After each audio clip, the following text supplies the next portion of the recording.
who was seen as a possible successor to Mr. Brezhnev, died in 1978, Mr. Gorbachev was chosen to deliver the funeral oration.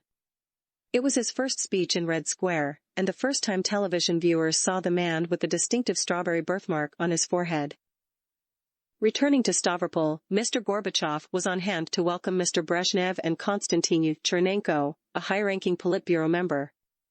Mr. Andropov, who was resting at a nearby spa, also came to greet them. It was a remarkable moment in Soviet history. As a Time magazine biography noted, there on the narrow platform stood 4 men who would rule the Soviet Union in succession: Brezhnev, Andropov, Chernenko and Gorbachev. The meeting was apparently enough to convince Mr. Brezhnev that Mr. Gorbachev was the man to take over the agriculture portfolio for the Central Committee. His opinion may have been fortified by Mr. Gorbachev's admiring critique of Mr. Brezhnev's recently ghostwritten memoir, Little Land. In his book Lenin's Tomb, The Last Days of the Soviet Empire, David Remnick quoted Mr. Gorbachev as writing, "Communists and all the workers of Stavropol express limitless gratitude to Leonid Ilyich Brezhnev for this literary work of deep philosophical penetration." It was the stilted language of a party hack. But beneath it, seemingly in hiding, was a reformist zeal. There was much to reform when the Gorbachevs arrived back in Moscow in 1978 from their long sojourn in the provinces. Hardly any effort had been made to conceal rampant official corruption. Mr. Brezhnev was old and ailing. His relatives were under investigation for shady dealings. The bureaucracy was bloated. Wages were low, people stood in lines at stores when they were supposed to be working, often finding nothing to buy. "They pretend to pay us," the slogan went, "and we pretend to work."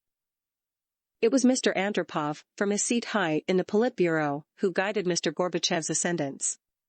Reported to have been disgusted by the corruption, Mr. Andropov sought to stem it, but he knew that to do so he would have to circumvent the men around Mr. Brezhnev. In Mr. Gorbachev, he found a vigorous lieutenant to help him. Mr. Gorbachev's rise to the Politburo was more rapid than that of anyone since Stalin. Before his 50th birthday, he was a Central Committee secretary, a position that placed him in the innermost circle of power. Healthy and strong, he stood out among the gerontocracy, a full quarter of a century younger than the 20 people ranked ahead of him. He became a full member of the Politburo in 1980. Mr. Brezhnev died on November 10, 1982, and his successor, Mr. Andropov, proceeded to wage a year-long campaign against corruption, forcing workers who were absent without leave to return to work, purging the bureaucracy of deadwood and appointing younger men to top offices. He gave Mr. Gorbachev greater responsibility for the economy and named him a member of the Politburo and committee secretary in charge of ideology, considered the number 2 job in the party and therefore the country. But when Mr. Andropov died on February 9, 1984, at 69, after a year of debilitating illness, the Politburo named not Mr. Gorbachev but Mr. Chernenko, 72, as General Secretary. Mr. Gorbachev was designated to give the nominating speech before the Supreme Soviet, the nation's highest legislative body, a role that made him the equivalent of the Crown Prince. The old generation was going to be allowed to bow out gracefully.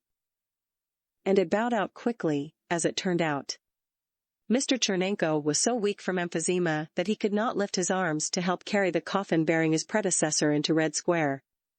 Little more than a year later, his own remains were carried to the same final destination. Mr. Gorbachev experienced a sense of the country's economic stagnation and corruption during the Brezhnev years, but it was not until he moved into powerful posts under Mr. Andropov and Mr. Chernenko that he saw how crippling the problems were.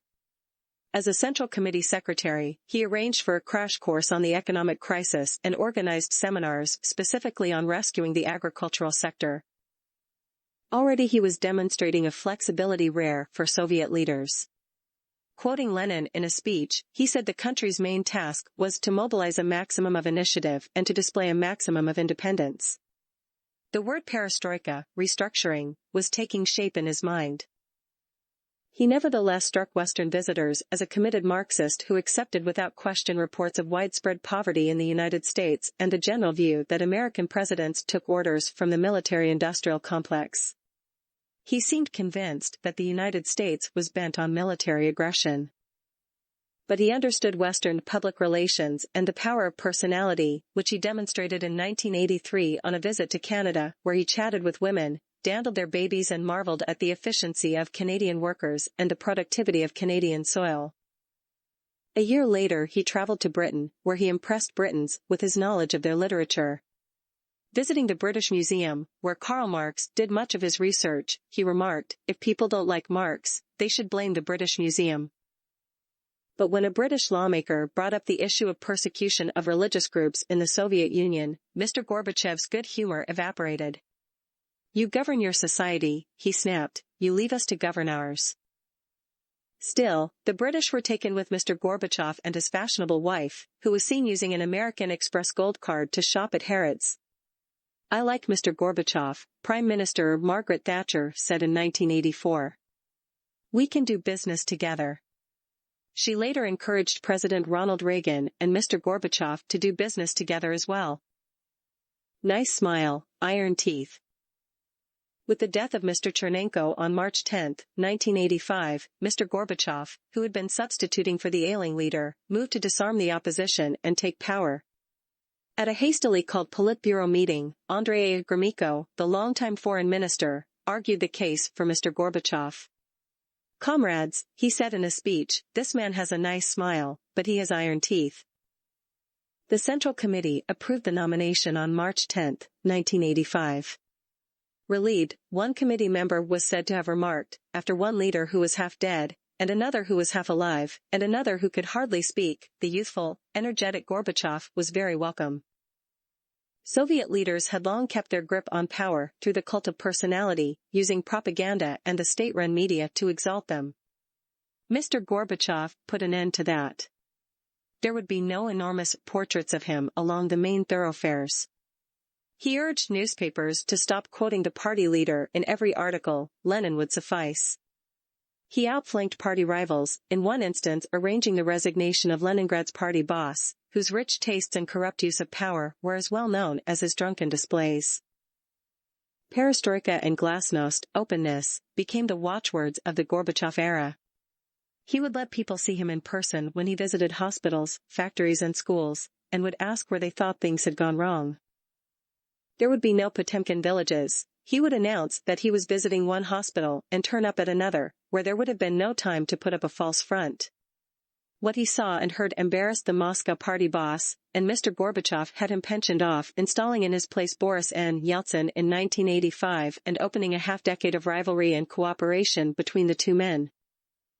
In May 1985, Mr. Gorbachev chose the Smolny Institute, the very heart of communist orthodoxy, where Lenin had declared the triumph of Bolshevism in 1917, to be his platform from which to call for bold reform. Without notes, he walked back and forth, gesturing with his arms as he cajoled, charmed and exhorted. "We must change our attitudes, from the worker to the minister, the secretary of the Central Committee and the leaders of government," he said. "Those who do not intend to adjust and who are an obstacle to solving these new tasks must simply get out of the way," he continued. "Get out of the way. Don't be a hindrance." He demanded harder work and products of world market standard, no less. The speech was broadcast on state television 3 days later. The public, which had long since lost interest in the public appearances of party leaders, was captivated, Mr. Medvedev, his biographer, wrote.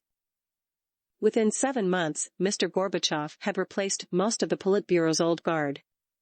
The following year he replaced 41% of the voting members of the 27th Party Congress and pushed top military officers and thousands of bureaucrats into retirement. Even Mr. Gromyko, the party stalwart who had nominated him, was removed as foreign minister after 28 years and booted upstairs to the largely ceremonial post of chairman of the Presidium of the Supreme Soviet, or president. He was replaced by Mr. Shevardnadze, then a relatively unknown and reform-minded party secretary from Georgia. If Mr. Gorbachev's style won him popularity, his reforms were less welcome, none more so than his campaign to curb the nation's thirst for alcohol. Mr. Gorbachev knew from his years under Mr. Andropov just how much damage vodka was doing to the workforce and to families. A bare 2 months after he took office, he cut vodka production, increased fines for public drunkenness, reduced the number of places where alcohol could be sold and limited the hours those establishments could remain open, raised the prices of alcoholic beverages by 15% to 30%, and raised the legal drinking age from 18 to 21. He set up programs to tackle the causes of alcoholism. At official banquets and receptions, tables that were once laden with every variety of vodka now offered only mineral water and fruit juice. The shot glasses that were once part of every table setting, and hoisted for toast after toast, disappeared.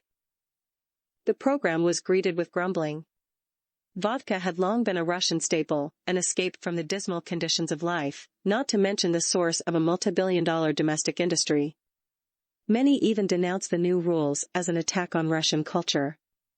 At the few bottle stores that remained, long lines snaking out of doors and around corners became known as Gorbachev's nooses. Illegal stills produced so much moonshine that sugar became scarce. By 1987, bootlegging caused tax revenues to fall by some 100 billion rubles. And though many lives had been saved, researchers found that more than 10,000 people died of poisoning from impure alcohol. However, bowing to public discontent, Mr. Gorbachev began relaxing the campaign in 1988. Appending the party system. As a loyal communist, Mr. Gorbachev had intended to work through the party to rehabilitate Soviet society. But it became apparent to him that tinkering would never be enough to repair what was broken. The changes would have to be as broad as the problems were deep. He came to see that communism could no longer be the ruling force in Soviet life. Arrayed against him at home were some 18 million party and state officials whose survival depended on the status quo. He consequently followed a zigzag course between change and orthodoxy, taking a few steps forward, then a few steps back, responding to popular demand while trying to placate the party faithful. He called for a revival of Marxism while seeking to dismantle the political structure that had upheld the communists' rule. The party's monopoly on power would be replaced with a multi-party system. Mr. Gorbachev enlarged and weakened the Politburo and eliminated the office of General Secretary, the very perch from which Soviet leaders had controlled the country since the days of Stalin, replacing it with an elected president, himself, supported by a presidential council of advisors. In February 1990, the Central Committee gave its endorsement. In March, Mr. Gorbachev became the first president of the Soviet Union, winning 59% of the vote in the Congress of People's Deputies. The new presidency came with broad powers. Many feared they exceeded those of a czar, but Mr. Gorbachev pledged to use them to pull a reluctant nation toward a market economy, acknowledging the painful changes that this would require. The plan that he and his advisors initially came up with was a form of shock therapy, a 500 days program that would accommodate private enterprise, remove subsidies, institute market-driven pricing and create a currency of value. Mr. Gorbachev soon found himself caught between the pincers of established glasnost and delayed perestroika.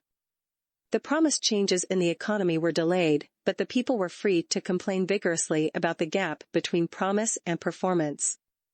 Public disaffection grew so intense that it spilled over into the May Day parade of 1990, when protesters marched through Red Square, hooting and jeering at their leaders standing atop the Lenin Mausoleum. Gorbachev, the people don't trust you, resign, read one placard. On another, food is not a luxury. Mr. Gorbachev ultimately backed down from institutionalizing his plan, fearing the trauma and dislocation it would cause. A close associate, Alexander N. Yakovlev, was quoted by the Washington Post as lamenting that Mr. Gorbachev had rejected the last chance for a civilized transition to a new order.